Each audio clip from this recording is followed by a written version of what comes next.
কি হৈছিল মানে এটা পেচেণ্টক বেডশ্বীট দিলোঁ। বেডশ্বীট দিয়াৰ পিছত পেচেণ্টে আকৌ পিলো বিচৰা নাই। মই সেইটো কাৰণে পিলোটো দিয়া নাছিলোঁ। পিছত অলপ সময়ৰ কাৰণে পেচেণ্টৰ তাত ৰখা হৈছিলে। পেচেণ্টৰ কোনো তেনেকৈ একো প্ৰব্লেম হোৱা নাছিলে। পেচেণ্ট অলৰেডি ঠিকে আছে। যাবলৈ হোৱাৰ অলপ আগে ছাৰে আহি পিনে কৈছে যে পিলো কিয় দিয়া নাই। পিলো নিদিয়াৰ কাৰণে পিছত কৈছে তহঁতি এনেকৈ শুব পাৰিবি নেকি, পিলো নোহোৱাকৈ তহঁতি শুব পাৰিবি, তহঁতি শুই দেখা বুলি কৈ ডিঙিত ধৰি চুচৰাই নি কেনে ডিঙিত গটিয়াই দিছে, শুবলৈ দিছে বিচনাত। শুবলৈ দি কেনে মুকুট বৰা, ডক্টৰ মুকুট বৰা, ডেপুটি ছুপাৰিনটেণ্ডেণ্ট। তাৰপিছত তেওঁ গালি গালাজো পাৰিছে, মাধৱদেৱৰ সেৱন কৰি কেনে আহিছে। তেতিয়া আমি তেনেকৈ একো মানে কোৱাও নাই ছাৰক, আমি বেয়াকৈ একো কোৱাও নাই, ভালকৈ আছোঁ আমি তেতিয়া। কিন্তু মানে গালি পাৰিছে মানি লৈছোঁ, কিন্তু এনেকৈ শাৰীৰিক মানে ফিজিকেলি হাৰাছমেণ্ট কেতিয়াও কৰিব নালাগে ন। এজনী ছোৱালী এজন পুৰুষে কেতিয়াও ফিজিকেল হাৰাছমেণ্ট কৰিব নোৱাৰে। এইটো আইনমতে দণ্ডনীয় হয়। মই এতিয়া ভুক্তভোগী আৰু মোক ন্যায় লাগে, সিমানেই ক'ব বিচাৰোঁ। মই অন ডিউটি সময়ত এনেকৈ আহি পিনে মোক ফিজিকেল হাৰাছমেণ্ট কৰিছে। মই মুখ্যমন্ত্ৰী ছাৰলৈ এটা অনুৰোধ জনাইছোঁ যে মোক ন্যায় লাগে আৰু মোক ন্যায় দিব লাগিব।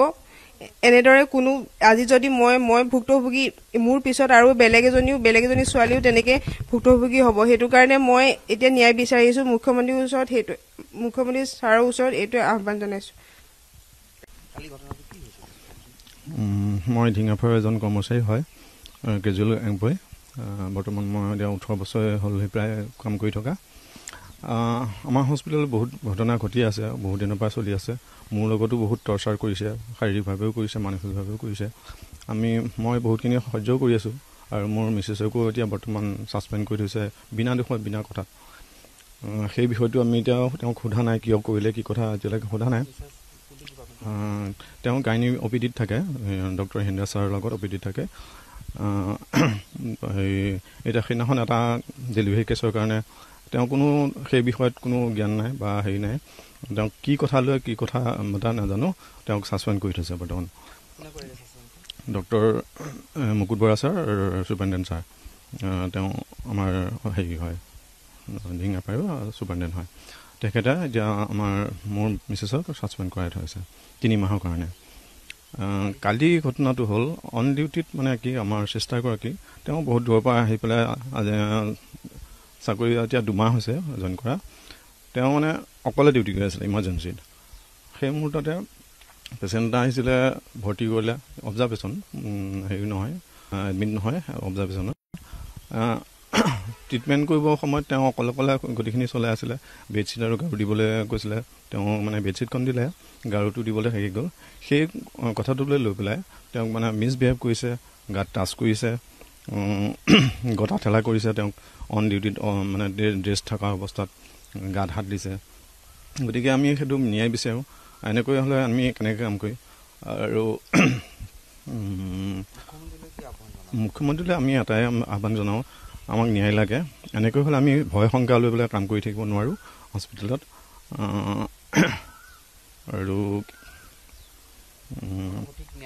সঠিক ন্যায়টো বিচাৰোঁ।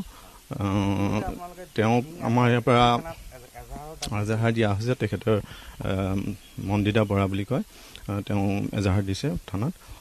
গতিকে সেই কেছটো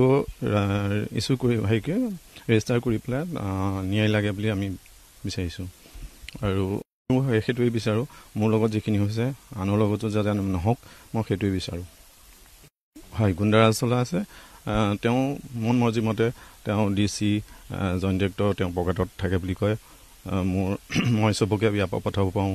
এজন মানে ডক্টৰৰ কাৰণে ছাপোৰ্ট কৰা, যিখিনি ভাবুকি দিয়ে এজন ডক্টৰক মানে আমি ছাপোৰ্ট কৰোঁ কাৰণে চবকে ইয়াৰ পৰা কোৱাৰ্টাৰ পৰা খেদিম বুলি কৈছে। আৰু কোৱাৰ্টাৰ এসপ্তাহৰ ভিতৰত খালী নগ'লে পুলিচ লগাই খেদিম বুলি কৈ আছে।